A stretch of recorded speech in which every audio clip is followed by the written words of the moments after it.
আজকে সকাল সকাল বস চলে আসছেন, তো এসেই মিটিং ডেকেছেন। তো মিটিংয়ে এসেই স্যার বললেন, কি অবস্থা সবার, দিনকাল কেমন চলছে? তা আমি বললাম যে জি স্যার, দিনকাল তো ভালোই চলছিল আপনি আসার আগ পর্যন্ত আর কি। তো ঠিক আছে স্যার, কাজ তো করছি আমরা সব কিছু। তো স্যার বললেন যে সময় মতো সব কাজ হচ্ছে কি না। আমি বললাম জি স্যার, অবশ্যই কাজ, আমরা তো আসলে খাওয়া, তারপর হচ্ছে অফিসের মধ্যে ঘুমানো, 4 বার চা খাওয়া, একটু পর পর বা 3-4 বার ব্রেক নিয়ে নিচে যাওয়া, সব কিছুই আমরা আসলে ঠিক মতোই করছি। তো স্যার বললেন, আর রাখেন, আমি আপনাকে জিজ্ঞেস করেছি যে অফিসের কাজের কি অবস্থা। আমি বললাম জি স্যার, অফিসের কাজও তো খুব ভালো হচ্ছে, এই যে লোকজন আসছে যাচ্ছে, তাদের কোনো মানে কাজ কাম কিছুই হচ্ছে না স্যার, তারা চা খেয়ে চলে যাচ্ছে, তার মানে সব কিছু ঠিকঠাক আছে স্যার, কেউ কোনো অবজেকশন দিচ্ছে না স্যার। তো স্যার বললেন, রহিম সাহেব, আমি জানতে চেয়েছিলাম অফিসের সার্বিক পরিস্থিতিটা কি, এখানে আমাদের ব্যবসা বাণিজ্যের উন্নতি কি হচ্ছে না হচ্ছে, ফাইলপত্র ভুল হচ্ছে কি না, এগুলো জানতে চাচ্ছি, আর আপনি আমাকে কি বলছেন?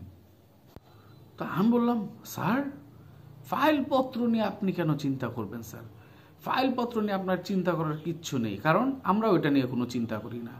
ফাইলপত্র যেখানকারটা সেখানে আছে, সেখানেই থাকে, আমরা স্যার একদম ওইটা ধরি না, ঠিক আছে?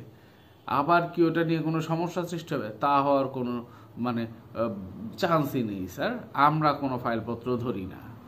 তো স্যার বলল যে কি, হিসাব নিকাশ কিছুই দেখেন না, হ্যাঁ অ্যাকাউন্টসকে ডাকেন। তা আমি দৌড়ে গেলাম অ্যাকাউন্টসকে ডাকতে। তো অ্যাকাউন্টস চলে আসলো। তো স্যার আবার অ্যাকাউন্টসকে জিজ্ঞেস করলেন, কি রহিম সাহেব, কি শুনছি ফাইলপত্রে কোনো কাজ হয় না, অ্যাকাউন্টসের কি অবস্থা, টাকা পয়সার কি অবস্থা আপনাদের বলেন।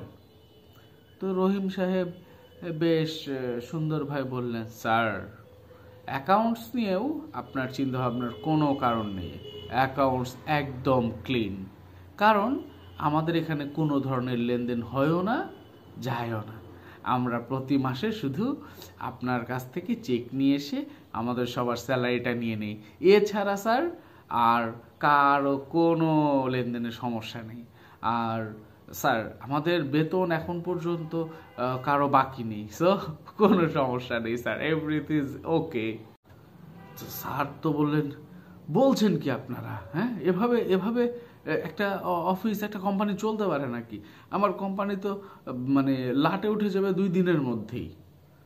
তো আমি একজন কি বলবো, দায়িত্বশীল ম্যানেজার হিসেবে স্যারকে বললাম, না স্যার, এই সম্ভাবনা একেবারেই নেই, কারণ আমরা যারা এখানকার আছি এরা আমরা খুবই দায়িত্বপূর্ণ স্যার, ঠিক আছে?